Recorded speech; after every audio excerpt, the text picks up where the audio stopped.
নমস্কার, সুপ্রভাত। খবর দিনভর নিয়ে আপনাদের সঙ্গে রয়েছে আমি জুনেলা। এবার থেকে আরজি করে পাহারায় কেন্দ্রীয় বাহিনী। আরজিকর হাসপাতাল এবং হস্টেলে নিরাপত্তার দায়িত্বে থাকবে আধা সেনা। নির্দেশ সুপ্রিম কোর্টের। দেশ জুড়ে চিকিৎসকদের নিরাপত্তায় ন্যাশনাল টাস্ক ফোর্স তৈরি করে দিয়েছে সুপ্রিম কোর্ট। এদিকে আরজিকরে ভাঙচুরের ঘটনার তদন্তে সিট গঠন করেছে লালবাজার।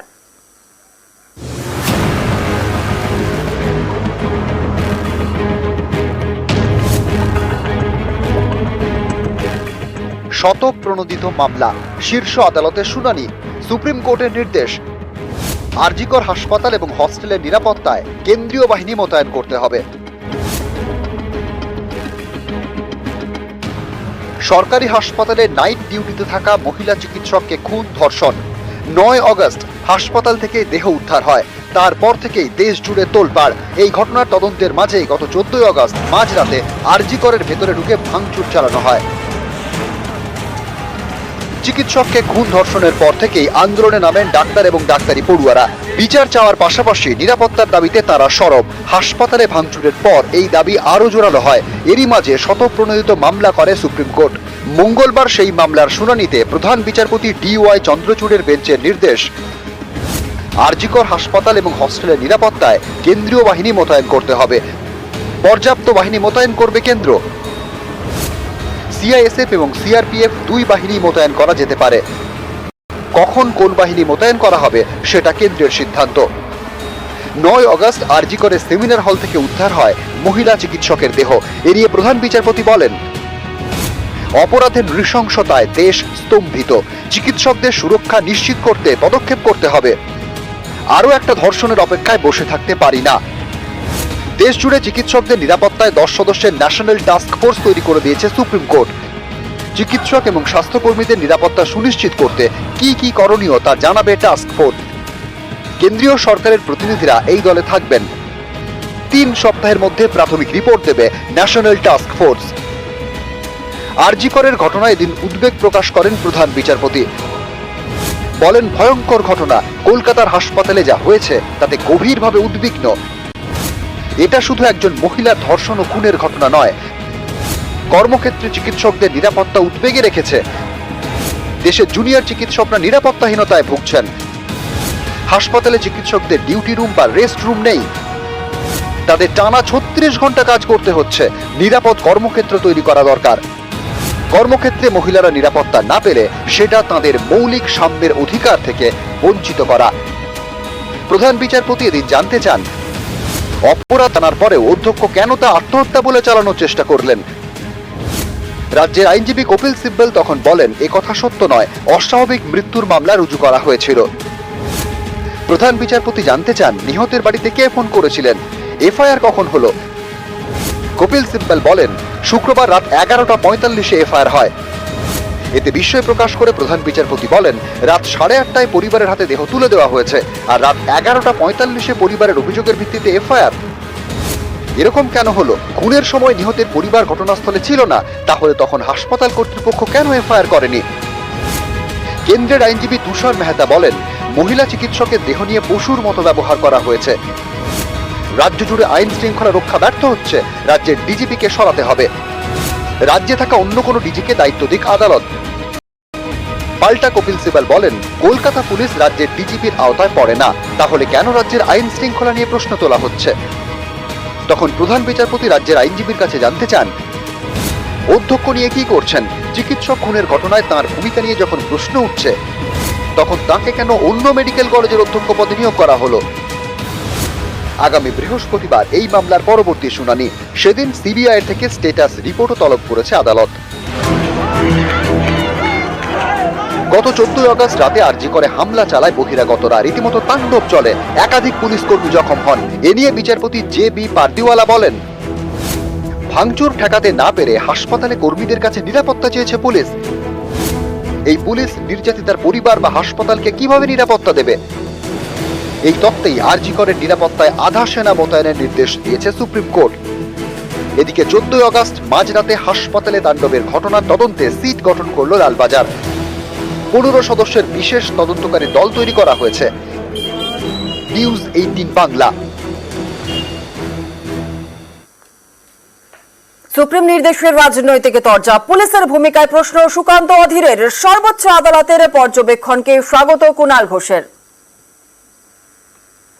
মহামান্য সর্বোচ্চ আদালত সুপ্রিম কোর্টের এই রায় প্রকারান্তরে বলা যে রাজ্য পুলিশ তথা রাজ্য প্রশাসনের উপরে ভারতবর্ষের সর্বোচ্চ আদালতের কোনো ভরসা নেই, সেই জন্যই সেন্ট্রাল বাহিনী নিয়োগ করা হয়েছে, পুলিশের উপর কোনো ভরসা নেই। আমরা চাইবো এই ধরনের ঘটনা শুধু আরজিকর নয়, কোথাও যেন না ঘটে। এখানকার প্রশাসনের যে গাফিলতি তার পুঙ্খানুপুঙ্খ তদন্ত হোক। অপরাধী যারা অপরাধ করেছে তারা নয়, সে অপরাধকে লঘু করে দেখানোর জন্য যে পুলিশ কর্তৃপক্ষ, যে হাসপাতাল কর্তৃপক্ষ, সরকারি কর্তৃপক্ষ, সকলকে সাজা দিতে হবে। কেউ যেন বেঁচে না যেতে পারে এই ড্র্যাগনেট থেকে। সুপ্রিম কোর্টের যে পর্যবেক্ষণগুলি রয়েছে, পাশাপাশি তারা যে বিষয়গুলিতে নজর দিয়েছেন, যে প্রক্রিয়ার কথা বলেছেন, মনে রাখতে হবে এই বিষয়টি শুধুমাত্র পশ্চিমবঙ্গ নয়, আমরা যেটা বারবার বলছিলাম যে এটা সারা দেশের ক্ষেত্রে একটা সামাজিক ব্যাধি, সমাজের অন্যায়। ফলে সুপ্রিম কোর্ট এটা কিন্তু সারা দেশের ক্ষেত্রে যে ব্যবস্থাপনার কথা বলেছেন, যে পদক্ষেপের কথা বলেছেন, আমরা তাকে স্বাগত জানাচ্ছি। আরজিকর তাণ্ডবে সাসপেন্ড পুলিশ কর্তা, কর্তব্যে গাফিলতির অভিযোগে সাসপেন্ড 3, সাসপেন্ড 2 এসিপি এবং একজন ইন্সপেক্টর। 3 পুলিশ কর্মীকেই সাসপেন্ড লালবাজারের, আর 3 জনের বিরুদ্ধে বিভাগীয় তদন্ত চলবে।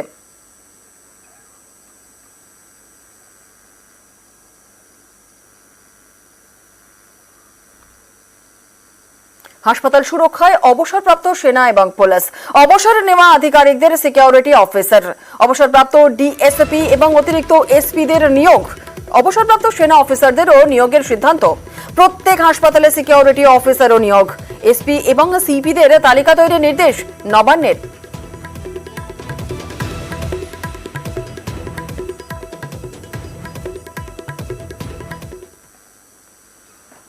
আরও বিভাগে আরজিকরের প্রাক্তন অধ্যক্ষ সন্দীপ ঘোষ, তার নামে শুধু এফআইআর নয়, এবার তার বিরুদ্ধে ওঠা দুর্নীতির অভিযোগের তদন্তে সিট তৈরি করে দিল রাজ্য সরকার। 2021 সাল থেকে আরজিকরে আর্থিক দুর্নীতির অভিযোগের তদন্ত করছে সিট।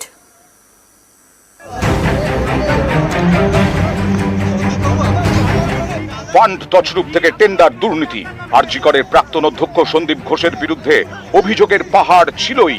সোমবার ফের তাঁর নামে দুর্নীতির অভিযোগ দায়ের হয়। অভিযোগ করেন স্বাস্থ্য দপ্তরের ভিজিলেন্স অফিসার দেবল কুমার ঘোষ। এই অভিযোগের প্রেক্ষিতে সন্দীপ ঘোষের বিরুদ্ধে সোমবার এফআইআর করে টালা থানার পুলিশ। এবার আরেক ধাপ এগিয়ে দুর্নীতির তদন্তে সিট তৈরি করে দিল রাজ্য সরকার। 2021 থেকে আরজিকরে ওঠা আর্থিক দুর্নীতির তদন্ত শুরু করেছে 4 সদস্যের সিট। এই সময়ে আরজিকরের অধ্যক্ষের পদে ছিলেন সন্দীপ ঘোষ।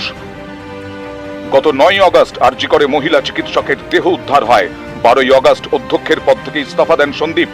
মহিলা চিকিৎসকের খুন ধর্ষণের পরেই সন্দীপের নানা কীর্তি সামনে আসতে থাকে।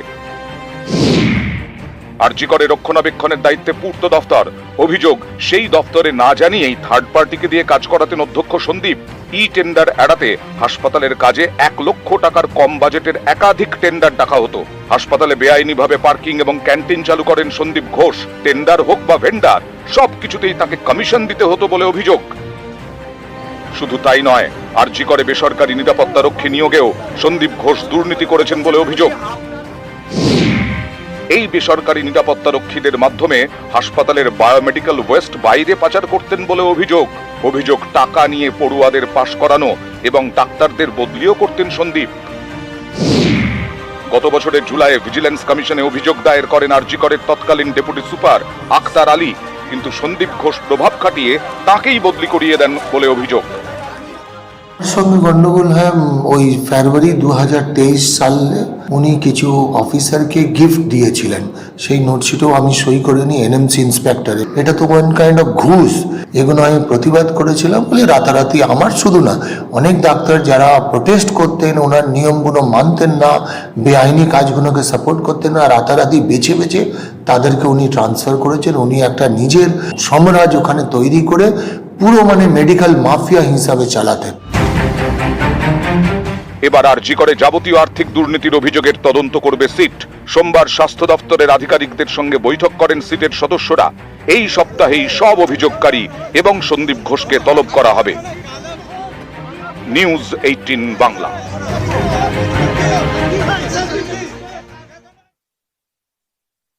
আরজি করে দ্রুত সঞ্জয়ের ঘনিষ্ঠ এসআই কে জিজ্ঞাসাবাদ। এসআই অনুপ দত্তকে জিজ্ঞাসাবাদ সিবিআই এর। আর সিজিওতে ঢোকার সময় সঞ্জয়ের নাম শুনতেই দৌড়।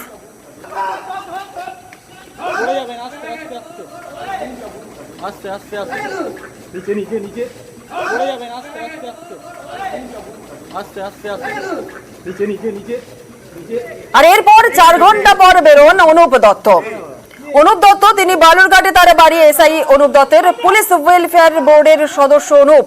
4th ব্যাটালিয়নে অনুপের ঘরেই থাকতো সঞ্জয় রায়। সঞ্জয়ের সঙ্গে ওই ঘরে থাকতেন আর এক সিভিক সৌরভ। সৌরভকেও তলব করেছে সিবিআই।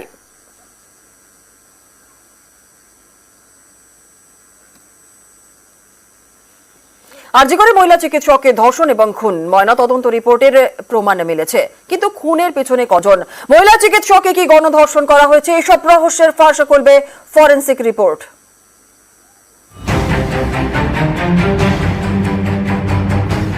হাসপাতালে মহিলা চিকিৎসককে ধর্ষণ খুন, আরজি করের ঘটনা ঘিরে তোলপাড়। এরই মধ্যে সোমবার প্রকাশ্যে আসে ময়নাতদন্তের রিপোর্ট। ময়নাতদন্তের রিপোর্টে প্রমাণ মিলেছে চিকিৎসককে ধর্ষণ এবং খুন করা হয়। মহিলা চিকিৎসকের দেহে 21টি আঘাতের চিহ্ন মিলেছে। আঘাতের চিহ্ন মাথা থেকে হাঁটু পর্যন্ত, গালে, ঠোঁটের ভিতরের দিকে ও বাইরে, নাকের পাশে, চোয়ালের দুদিকে, বাঁ কাঁধে, হাত ও হাঁটুতে আঘাতের চিহ্ন মিলেছে। এছাড়া ময়নাতদন্তের রিপোর্ট অনুযায়ী বাঁ কাঁধে মিলেছে কামড়ের চিহ্ন। মাথা ঠুকে দেওয়ায় তৈরি হয় ক্ষত। ময়নাতদন্তের রিপোর্টে বলা হয়েছে গলা টিপে খুন করা হয় মহিলা চিকিৎসককে। যৌনাঙ্গেও আঘাতের চিহ্ন রয়েছে। ময়নাতদন্তের রিপোর্টে স্পষ্ট মহিলা চিকিৎসককে ধর্ষণ করা হয়েছিল। এই নারকীয় ঘটনায় এক সিভিক ভলান্টিয়ারকে গ্রেপ্তার করে পুলিশ। কিন্তু সে একাই কি এই অপরাধ করেছে, নাকি খুনের পিছনে রয়েছে আরো কেউ? মহিলা চিকিৎসককে কি গণধর্ষণ করা হয়েছে? এসবের উত্তর পেতে তদন্তকারীদের বড় ভরসা forensic report. Visiting the scene of crimes, যে জায়গাটা পরিপার্শ্বিক, যেটা নিয়ে বিতর্ক হচ্ছে, যে এভিডেন্স লোপাট টোপাট, সেই জায়গা। তারপরে যেটা হচ্ছে যে পোস্টমর্টেম এক্সামিনেশন, মানে অটোপসি, তারপরে স্যাম্পল কালেকশন, তারপর ফরেনসিক সায়েন্স ল্যাবরেটরি টেস্ট এবং তারপরে ম্যাচিং। এই পুরো ব্যাপারটা যখন হয়ে যাবে তখনই আমরা নিখুঁতভাবে বলতে পারবো যাকে ধরা হয়েছে সেই প্রকৃত অপরাধী কিনা। তদন্তকারীরা মনে করছেন ফরেনসিক রিপোর্ট হাতে পেলে আরো বেশ কিছু রহস্যের কিনারা হবে। যেমন সিমেন একজনের নাকি একাধিক ব্যক্তির, ধর্ষণ করে খুন নাকি খুনের পরে ধর্ষণ, ঠিক কি হয়েছিল আরজি করের মহিলা চিকিৎসকের সঙ্গে? উত্তর পেতে ফরেনসিক রিপোর্টের অপেক্ষায় সিবিআই। নিউজ 18 বাংলা।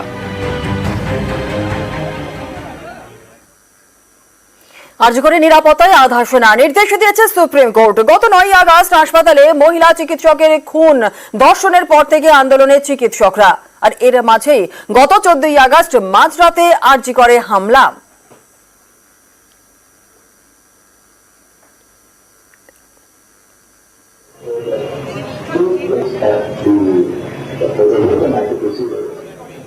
আরজি করে নিরাপত্তায় কেন্দ্রীয় বাহিনী মোতায়েনের নির্দেশ দেয় সুপ্রিম কোর্ট। পাশাপাশি চিকিৎসকদের উদ্দেশ্যে প্রধান বিচারপতি বলেন, চিকিৎসকদের অনুরোধ করছি, আপনারা আন্দোলন প্রত্যাহার করুন। আপনাদের সুরক্ষা নিশ্চিত করা আমাদের দায়িত্ব। দেশ জুড়ে আন্দোলনরত সব চিকিৎসকদের কাজে ফিরতে অনুরোধ করছে। মঙ্গলবার এই সংক্রান্ত মামলার শুনানিতে সুপ্রিম কোর্টে আন্দোলনকারীদের আইনজীবী বলেন, শুধু হাসপাতাল নয়, হস্টেলেও আক্রমণ হয়, মহিলা রেসিডেন্টদের হুমকি দেওয়া হয়, বলা হয় আন্দোলন করা যাবে না, ভয়ে মা বাবারা বাড়িতে ডেকে নিয়েছেন। আপনারা বলছেন কাজে যোগ দিতে, এই আতঙ্কে কিভাবে সম্ভব? তবে আন্দোলনে অনড় রয়েছেন জুনিয়র ডাক্তাররা। কতজন এই ঘটনার সাথে জড়িত? যদি এক বা একাধিক হয়, যদি সেই জায়গাটা সামনে আসুক, যদি একাধিক হয় তাহলে তারা এখনো খোলা আকাশে ঘুরে বেড়াচ্ছে। তাহলে তারা যদি খোলা আকাশে ঘুরে বেড়ায় তাহলে আমরা কিভাবে সেফটি এবং সিকিউরিটি ফিল করব? কালকে যদি আমাকে সিজোয়ার কর্মবিরতি তুলে নিই তাহলে আমাকে কাজে ফিরতে হবে, কাজে যোগ দিতে হবে। আমি তো বাড়িতে বসে থাকতে পারবো না। তাহলে কাজে যদি আমাকে যোগ দিতে হয়, তাহলে আমার কলিগ যদি আমাকে জিজ্ঞাসা করে যে আমার রাত্রে নিরাপত্তার সুনিশ্চিত কি, তো মহামান্য আদালত এটা কনসার্ন করেছেন যে তদন্তের জন্য 22 তারিখ সিবিআই তার স্ট্যাটাস জানাক। 22 তারিখের উপর আমাদের নজর থাকছে, আপাতত কর্মবিরতি চলছে।